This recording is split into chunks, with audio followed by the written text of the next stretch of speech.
દર્શક મિત્રો, આ દુનિયામાં સાચા સંત, જેને ગીતામાં તત્વદર્શી સંત કહ્યા છે, તે મળવા બહુ દુર્લભ છે. શ્રદ્ધાળુ વ્યક્તિને જો આવા સાચા સંતની શરણ મળી જાય તો તેના જીવનમાં સુખ શાંતિ આપમેળે જ આવી જાય છે. જી હા મિત્રો, આજે અમે વાત લઈને આવ્યા છીએ અરવલ્લી જિલ્લાના ભિલોડા તાલુકાના ઇન્દ્રપુરા ગામના રહેવાસી પાયલબેન ગામિતીની. પહેલાં તે હિન્દુ ધર્મમાં કરવામાં આવતી પારંપરિક ભક્તિ એટલે કે સૌ દેવી દેવતાઓની ભક્તિ ખૂબ શ્રદ્ધાથી કરતા હતા, જેમાં શ્રાવણ માસમાં વ્રત ઉપવાસ પણ કરતા હતા. આ રીતે ભક્તિ કરવા છતાં પણ તેઓ બીમાર રહેતા હતા અને તેમના ઘરની આર્થિક સ્થિતિ પણ નબળી હતી. ત્યારે એકવાર તેમને સંત રામપાલજી મહારાજની પુસ્તક જ્ઞાનગંગા તેમના એક અનુયાયી દ્વારા મળી, જે વાંચ્યા બાદ તેમને સંત રામપાલજી પાસેથી નામ દીક્ષા લેવાની પ્રેરણા થઈ અને પછી તેમણે અને તેમના પતિએ નામ દીક્ષા લઈ લીધી. નામ દીક્ષા લઈને ભક્તિ કરવાથી તેમને ઘણા લાભ મળ્યા, જેમાં તેમને સંતાન સુખ ન હતું તો તેમને પુત્રની પ્રાપ્તિ થઈ.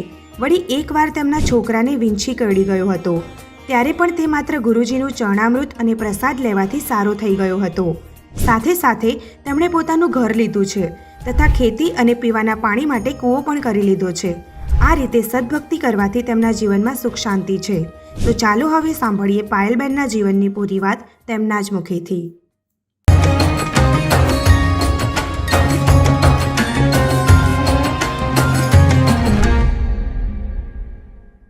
નમસ્કાર જી. સત્સાઈ ભગત. તમારું નામ શું છે અને તમે ક્યાંથી આવ્યા છો? મારું નામ ગામિતી પાયલબેન અલ્પેશભાઈ છે. ગામ ઇન્દ્રપુરા, તાલુકો ભિલોડા, જિલ્લા અરવલ્લી. સંત રામપાલજી મહારાજજીની શરણમાં આવ્યા પહેલા તમે કઈ કઈ ભક્તિ સાધનાઓ કરતા હતા? સંત રામપાલજી મહારાજની શરણમાં ગયા પહેલા અમે દેવી દેવતાની ભક્તિ કરતા હતા. શ્રાવણ મહિનામાં વ્રત રાખવા, સોમવારના વ્રત રાખવા, ઉપવાસ કરતા હતા. એ બધી હિન્દુ ધર્મની જો પરંપરાએ જો ભક્તિ કરતા હતા.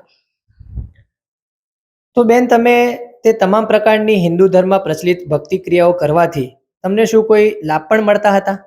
ના ભગતજી, આમ લાભ તો કશું નહીં થતા, પણ આમ ભક્તિ કરતા હતા. એવું અમને ના વિચાર્યું હતું કે અમે દેવી દેવતાની ભક્તિ કરીએ છીએ પણ લાભ થાય છે કે નહીં થતો, એવું અમને ખબર જ ના હતી સૌ પ્રથમ તો. તો પછી તમે સંત રામપાલજી મહારાજજીની શરણમાં શા માટે આવ્યા?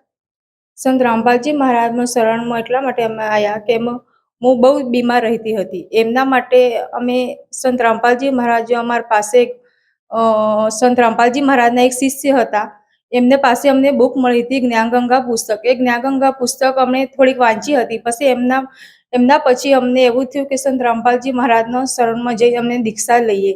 તો અમે અમારા ભગત અને અમે બંને સંત રામપાલજી મહારાજના બરવાલા આશ્રમમાં ગયા.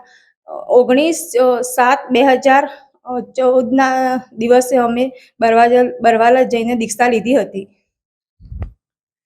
બેનજી, જે પણ શ્રદ્ધાળુઓ સંત રામપાલજી મહારાજજી પાસેથી નામ દીક્ષા લઈ લે છે, તેમને આર્થિક, શારીરિક, માનસિક જેવા ઘણા પ્રકારના લાભો પ્રાપ્ત થતા હોય છે. તો શું તમને પણ એવા કોઈ લાભ પ્રાપ્ત થયા?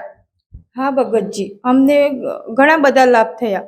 સૌ પ્રથમ તો અમને અમારા પાસે પહેલા સંત રામપાલજી મહારાજના શરણમાં ના ગયા હતા ત્યારે અમને બહુ પૈસાની કમજોરી હતી. અમારા પાસે પૈસા ના મળતા હતા, ખાવા પીવાની બધી વ્યવસ્થા નહીં હતી, બધું ઘણું અમને તકલીફ પડતી હતી. સંત રામપાલજી મહારાજના શરણમાં ગયા બાદ અમારા સપનામાં એવું ના વિચાર્યું કે અમે મકાન લઈ શકીએ. તો અમને સંત રામપાલજી શરણમાં ગયા પછી અમને એક અમદાવાદમાં મકાન પણ લીધું છે. બીજા કોઈ લાભ? સંત રામપાલજી મહારાજ શરણમાં જવાથી એક લાભ અમને એ થયો કે અમારા છોકરાને વીંચી કરડ્યો હતો. તો પછી અમને દમ પ્રણામ કર્યા પછી અમને આશ્રમમાં જે અમૃત જળ અને પ્રસાદ આપે છે એમને એ આપ્યું.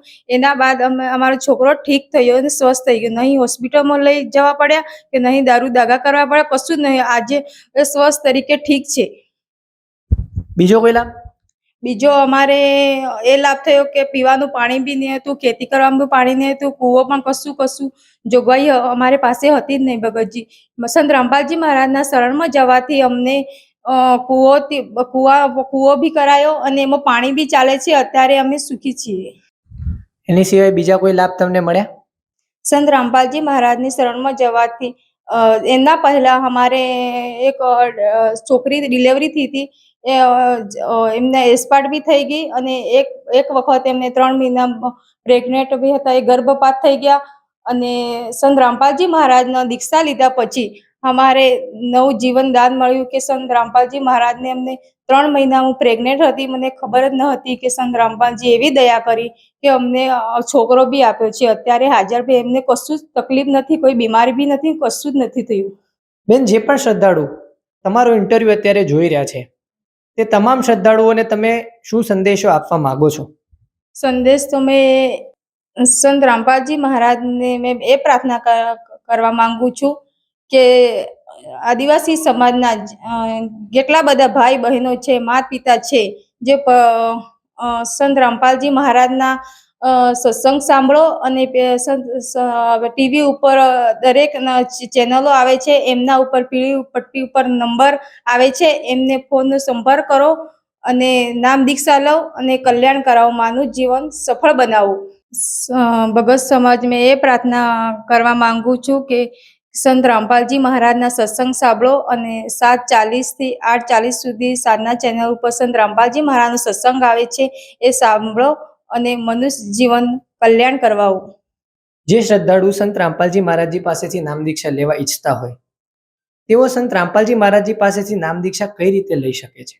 સંત રામપાલજી મહારાજના દીક્ષા લેવા માંગતા હોય તો સાધના ચેનલ ઉપર સત્સંગ આવે છે 7:40 થી 8:40, એમના ઉપર પીળી પટ્ટી ઉપર નંબર આવે છે, એમના ઉપર તમે કોલ કરી અને નજદીકની નામ દીક્ષા કેન્દ્રનો કોન્ટેક્ટ કરી શકો છો અને એમને નામ દીક્ષા લઈ શકો છો.